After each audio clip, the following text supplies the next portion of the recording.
40 días. Durante 40 días, los guerreros más entrenados de Israel miraron al gigante y no se movieron. Este día, el gigante estaba mirando a un muchacho. Sin yelmo. Sin coraza. Con una honda en la mano y 5 piedras en el bolsillo. El gigante comenzó a reírse. Lo que nadie en el valle sabía, ni el ejército de Israel, ni los filisteos, ni el propio gigante, es lo que había pasado en los años anteriores, en los campos de Belén. Eso es lo que cambia todo. Eso es de lo que realmente se trata esta historia. En los valles de Elá, donde el viento arrastraba polvo y silencio, 2 ejércitos se miraban desde colinas opuestas. Israel, el pueblo elegido de Dios, había plantado sus tiendas al norte del valle. Al sur, los filisteos cubrían las laderas como una nube oscura lista para descargar. 40 días habían pasado desde que el gigante salió por primera vez.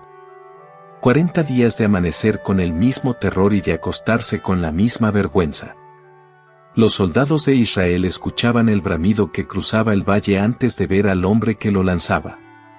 Ese rugido no sonaba humano. Sonaba como una puerta que el infierno abría lentamente. Los guerreros más valientes apretaban sus lanzas sin atreverse a dar un paso.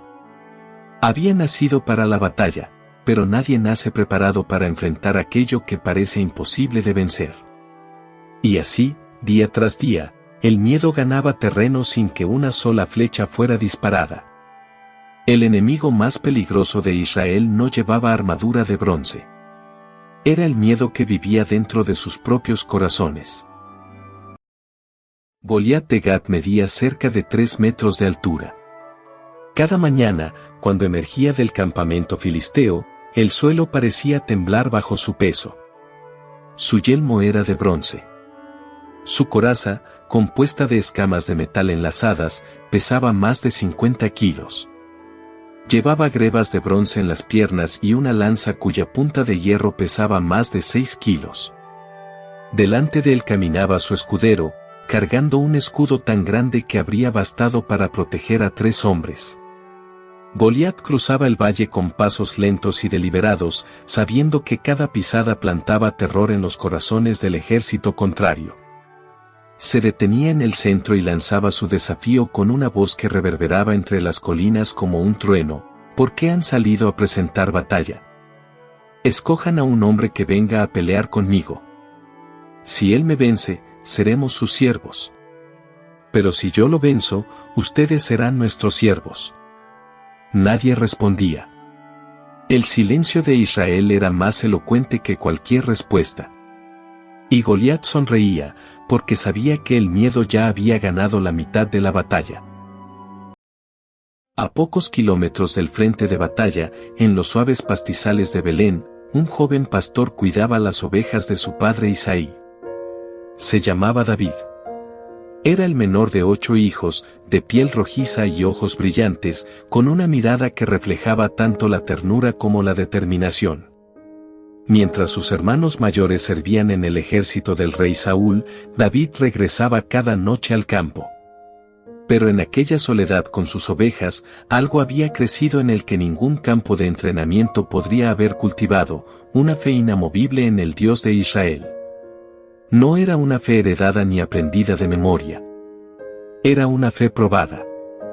Cuando un oso bajó de las colinas y tomó a una oveja entre sus fauces, David fue tras él y la rescató. Cuando un león se abalanzó sobre su rebaño, David no huyó. Tomó al animal por la melena y lo golpeó hasta matarlo. En cada uno de esos momentos, David no pensaba en su propio valor. Pensaba en la fidelidad de Dios. Y en ese pensamiento encontraba una fuerza que no nacía de sus músculos sino de su espíritu. Un día, Isaí llamó a David y le encargó una misión sencilla pero urgente. Sus 3 hermanos mayores, Eliab, Abinadab y Samá, llevaban semanas en el frente con el ejército de Saúl. Isaí preparó 10 panes, grano tostado y 10 quesos de leche para los jefes del regimiento. Le pidió a David que llevara estas provisiones al campamento y que regresara con noticias de cómo estaban sus hermanos. Era un encargo de mensajero, no de guerrero. David salió antes del amanecer. El cielo todavía era negro cuando dejó las ovejas al cuidado de otro pastor y echó a andar. Las provisiones pesaban sobre sus hombros. El camino hacia el valle de Elá era largo, piedras sueltas, polvo que se metía en los oídos, lomas que se sucedían sin pausa. Kilómetros de silencio roto solo por sus propias pisadas y el viento bajo entre los matorrales. Cuando el sol comenzó a calentar, David ya llevaba horas en marcha. Sudaba. Tenía polvo en los labios. Y seguía caminando. David escuchó el campamento antes de verlo. El ruido de miles de hombres, el relinchar de caballos, el choque distante de metal. Y entonces escuchó algo más. Algo que nadie en casa le había advertido. David llegó al campamento justo cuando los dos ejércitos se alineaban para la batalla. Se apresuró hacia los soldados y buscó a sus hermanos entre las filas. Entonces, antes de que pudiera encontrarlos, el silencio cayó sobre el valle. Goliat avanzó desde las líneas filisteas con su paso pesado y familiar, y lanzó su desafío habitual. David escuchó cada palabra. Vio a los soldados de Israel que retrocedían, pálidos de miedo, desbandándose como hojas ante el viento. Y en su corazón joven y sin cicatrices de derrota, algo se encendió. No era arrogancia. Era indignación santa. ¿Quién es ese filisteo incircunciso para desafiar a los ejércitos del Dios viviente?, preguntó David a los hombres que tenía cerca. Sus palabras llegaron a oídos del rey Saúl, quien mandó llamarlo. David se presentó ante el rey sin armadura, sin rango, sin credenciales. Solo con esa pregunta ardiendo en su pecho, ¿cómo puede un hombre insultar a Dios y que nadie responda? Ese fue el momento en que David dejó de ser un mensajero y se convirtió en un campeón. Cuando Eliab, el hermano mayor de David, escuchó sus palabras entre los soldados, la ira lo encendió por dentro. Dio media vuelta y lo confrontó con dureza. ¿Por qué has bajado? ¿Y con quién dejaste aquellas pocas ovejas en el desierto? Yo conozco tu arrogancia y la maldad de tu corazón. Has bajado solo para ver la batalla. Era el tipo de rechazo que podría haber silenciado a cualquier joven. Las palabras de un hermano mayor tienen peso. Y Eliab usó ese peso como arma. Pero David no se hundió. Respondió con calma, ¿qué he hecho yo ahora? ¿No es esto una simple pregunta? Y se apartó de él. No hay descripción de dolor en sus palabras, pero es fácil imaginar lo que sintió. Haber llegado con pan y queso, con buenas intenciones, y recibir desprecio. Haber intentado hacer el bien y que te llamen arrogante. Pero David entendió algo que su hermano no entendía. Esta no era su batalla personal. Era la batalla del Señor. Y esa convicción era suficiente para seguir adelante. David fue llevado ante el rey Saúl. El contraste entre los dos era casi cómico si no fuera tan serio. Saúl era el hombre más alto de Israel, un guerrero experimentado, ungido rey por el profeta Samuel. David era un joven pastor con manos callosas de ordeñar ovejas y de tocar el arpa. Saúl lo miró con la mirada que los reyes usan cuando intentan medir a un hombre. Lo que vio no lo convenció. No puedes ir contra ese filisteo para pelear con él, le dijo con firmeza. Tú eres apenas un muchacho, y él ha sido hombre de guerra desde su juventud. Pero David respondió sin titubear. Le contó del oso y del león. Le explicó que el mismo Dios que lo había librado de las garras de esas fieras lo libraría de las manos del filisteo. Había algo en la voz de David, en la claridad de sus ojos, en la absoluta ausencia de fanfarronería en sus palabras, que llegó al corazón del rey. Saúl no lo entendía, pero tampoco podía refutarlo. Ve, le dijo al fin, y que el Señor sea contigo. Saúl quiso proteger a David de la única manera que conocía, con armadura. Hizo que le pusieran su propio yelmo de bronce, su coraza de batalla, le ciñó su espada. David intentó caminar con todo aquello puesto. Dio unos pasos torpes, tambaleándose bajo el peso de un equipo que no le pertenecía. Y entonces dijo algo profundamente sabio para su edad: no puedo andar con esto, porque nunca lo he probado. Y se quitó todo. La armadura de Saúl era la solución de un rey que confiaba en el metal.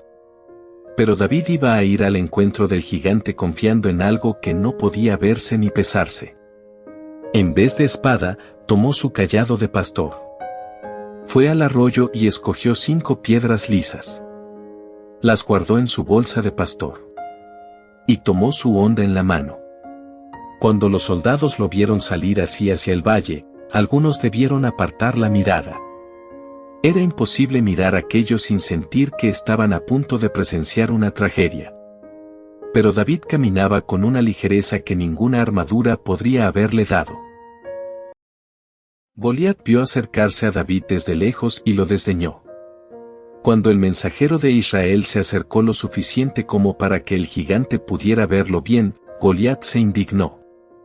Era un muchacho de piel clara, sin armadura, con un palo de madera en la mano. «¿Soy yo un perro, para que vengas a mí con palos?», rugió. Y comenzó a maldecirlo por sus dioses. Le prometió que lo daría como carne a las aves del cielo y a las bestias del campo. Era la clase de maldición que se pronuncia cuando se está absolutamente seguro de la victoria. Pero David no retrocedió ni un paso. Desde aquella distancia en el valle, lleno de polvo y de tensión, el joven pastor le respondió con una claridad que cortó el aire como una flecha: «Tú vienes a mí con espada, lanza y jabalina. Pero yo vengo a ti en el nombre del Señor de los ejércitos, el Dios de los escuadrones de Israel, a quien has desafiado». Cada palabra era una declaración de guerra espiritual. David no estaba peleando solo su batalla. Estaba peleando la batalla de Dios. Goliat ya estaba en movimiento. Cada paso suyo enviaba una vibración que David sentía en las plantas de los pies, en los huesos de las rodillas. 30 segundos. Tal vez menos. David habló. No como un predicador. Como un soldado que declara los términos de una rendición que el otro todavía no sabe que va a firmar. «El Señor te entregará hoy en mis manos. Te venceré, te quitaré la cabeza, y daré hoy los cuerpos del ejército filisteo a las aves del cielo y a las fieras de la tierra. Y toda la tierra sabrá que hay un Dios en Israel. Y toda esta asamblea sabrá que el Señor no salva con espada ni con lanza. Porque la batalla es del Señor, y Él los entregará en nuestras manos». Cada palabra cayó sobre el valle como una sentencia ya ejecutada. No había condición en esa voz. No había ruego. Era un informe de lo que iba a ocurrir en los próximos segundos, dado por alguien que ya sabía el resultado. Goliat dejó de avanzar. Solo por un segundo. Un gigante que había cruzado ese valle 40 veces sin que nadie le respondiera se detuvo ante la voz de un muchacho sin armadura. Ese segundo de silencio fue la primera derrota de Goliat. Todo lo demás fue consecuencia. Goliat se movió hacia David. Y entonces sucedió algo inesperado. David corrió. Pero no corrió lejos del gigante. Corrió hacia él. Esa carrera fue uno de los momentos más extraordinarios de toda la historia bíblica. Un joven pastor, descalzo, sin armadura, con una honda en la mano, corriendo a toda velocidad hacia un soldado de 3 metros que había aterrorizado a todo un ejército por 40 días. En esa carrera había una declaración más poderosa que cualquier discurso. Decía: «Yo no tengo miedo». Decía: «Confío en lo que dije». Decía: «La victoria ya está decidida y solo falta completar el movimiento». Mientras corría, David metió la mano en su bolsa, tomó una piedra, y la colocó en la honda. El mundo entero parecía reducirse a ese momento. El tiempo se volvió lento. Los ejércitos de ambos lados, los pájaros en el cielo, el viento en el valle, todo pareció contener la respiración. La onda giró. La mano del pastor que había matado leones y osos apuntó con la precisión que solo da la práctica y la gracia. La piedra salió disparada. Atravesó el aire del valle de Elá con una velocidad perfecta. Encontró el único lugar donde la armadura de Goliat no podía protegerlo, la frente. El impacto fue brutal. La piedra se hundió en la frente del gigante con una fuerza que ninguna armadura habría podido contener. Goliat tambaleó. Por un momento interminable, el cuerpo de 3 metros del campeón filisteo se balanceó en el aire como un árbol que acaba de ser cortado. Y luego cayó. Cayó hacia adelante, sobre su rostro, golpeando el suelo del valle con un estruendo que retumbó en ambas colinas. El polvo que levantó su caída tardó segundos en asentarse. Cuando se disipó, el gigante estaba tendido en el suelo, inmóvil, y David se acercaba corriendo. No había nada sobrenatural en la apariencia del muchacho. No había rayos del cielo ni ángeles visibles. Solo un joven pastor con una onda vacía y una convicción llena. Pero en ese instante silencioso, antes de que nadie gritara, antes de que los ejércitos reaccionaran, toda persona que había visto aquello sabía que habían presenciado algo que ninguna lanza podría haber logrado. David tomó la espada del propio Goliat y con ella completó lo que la piedra había comenzado. Era el gesto definitivo, la confirmación irrefutable de que la victoria era real. Luego levantó la cabeza del gigante. Cuando los filisteos vieron que su campeón había muerto, el pánico los sacudió como un terremoto. El ejército que había aterrorizado a Israel durante 40 días giró en retirada y huyó. Y entonces fue Israel quien rugió. El ejército que había estado paralizado de miedo durante 40 amaneceres encontró de golpe lo que le faltaba. La victoria de David era la victoria de todos. Salieron a perseguir a los filisteos con una ferocidad que nadie habría predicho horas antes. Las mismas lanzas que habían estado inmóviles de terror ahora cortaban el aire. Los mismos soldados que habían retrocedido ante el desafío del gigante ahora avanzaban sin dudar. Una sola victoria de fe puede encender a una generación entera. Un solo acto de obediencia puede cambiar el resultado de una guerra. David no ganó esa batalla por ser el más fuerte. La ganó por ser el único que creyó cuando todos dudaban. Después de que terminó todo, David se quedó de pie en el valle. El ruido que había llenado el aire durante 40 días, el rugido del gigante, el retroceso de los soldados, el silencio pesado del miedo, había desaparecido. Lo que quedaba era el polvo, el sol de la tarde, y el cuerpo del gigante tendido en la tierra. El valle que había sido una trampa era ahora solo un lugar. Eso también ocurre cuando el gigante cae, el miedo que parecía llenar el horizonte de repente se vuelve del tamaño real que siempre tuvo. Hay algo que David sabía al entrar al valle que el resto del ejército no sabía. No era que Dios podía darle la victoria. Era que Dios ya se la había dado, en las noches con el oso, en la tarde con el león, en cada momento que nadie vio y donde David había tenido que elegir entre confiar o huir. La batalla del día de hoy se gana con lo que hiciste en el silencio del día anterior. David no llegó al valle sin preparación. Llegó con años de ella. Solo que ninguna de esas preparaciones se veía como preparación para esto. Noé también escuchó una voz que nadie más podía oír. Dios le pidió construir un barco en tierra firme, sin lluvia, sin río, sin señal visible. Y lo construyó. 120 años de obediencia cuando el mundo entero se reía. David tuvo 40 días de miedo ajeno. Noé tuvo 120 años de burla propia. Su historia completa está en el canal. Suscríbete para no perderte la próxima.